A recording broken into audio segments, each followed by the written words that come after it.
Hi, today we'll have a look at how to use the risk assessment template. We'll start by hiding the top ribbon to have more space. Great. First, let's go into the settings page. This is where you can enter parameters to set up the tool. You can first set up the language and the project name. Further down, we have data lists to automate data entry in the tool. We first have the impact we can ponderate from very low to very high. The probability table allows us to set probability rates for each probability status, from remote to very high. Further down, we have the following data lists: responsible or person in charge, risk category, project steps, strategy, and status. Moving on to the translation tab. Here we have 3 standard languages: English, French, and Portuguese. And a 4th section allows you to set up another language. Next, the identification tab. This is where we list all risks inherent to the project and enter all their relevant details. Let's enter one together. We'll describe the risk as turnover, indicate the phase or status, the risk category, and enter the detailed cause of risk.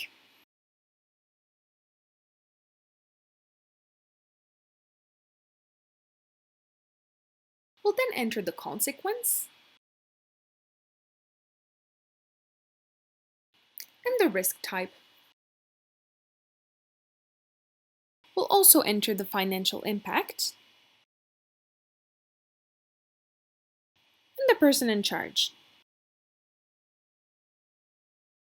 Great. Moving on to the analysis section. This is where we analyze and detail every risk previously listed. As you can see, our newly added risk is listed right there. We'll indicate the probability as moderate. The probability description is automatically pulled through. We'll then select the probability rate and enter the impact on cost, on time, on scope, and on quality. The degree of exposure and contingency value automatically calculate based on the information that has been previously filled. Moving on to the report section. We'll start by hitting the refresh button to ensure the latest data is being shown. Great. The first chart is the threats matrix that displays risks by impact, from very low to very high, and by probability, from remote to very high. Further down is the opportunity matrix, once again ranking opportunities by probability and impact. A slicer on the right-hand side allows the user to visualize specific risks category.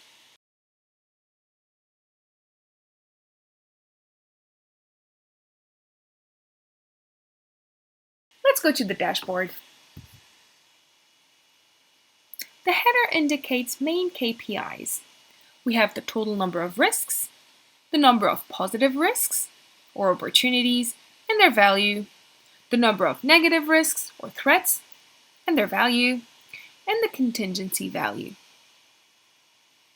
Further down, we have the total number of risks by person in charge, and we then have the positive versus negative risks by number and value. And next to that, we have the number of risks by categories. Further below, we have the number of risks by status, by probability, and by impact. On the right-hand side are a series of filters to only visualize a certain group of risks. We can filter by positive or negative, by risk category,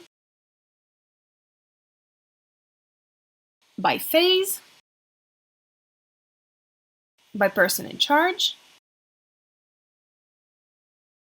by probability, by impact, and exposure. Finally, the plan. This is where we list all actions related to risks previously listed. Let's enter a new action together. We'll first enter the ID of the risk we want to correlate our action to.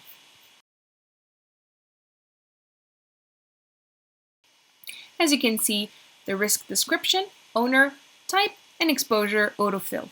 We'll select our strategy and enter our trigger.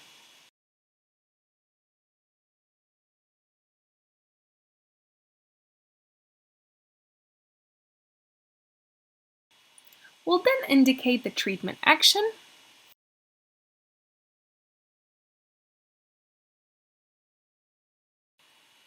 and alternative action if there is any. We'll leave this blank. Finally, we'll indicate the person in charge and the status of this action.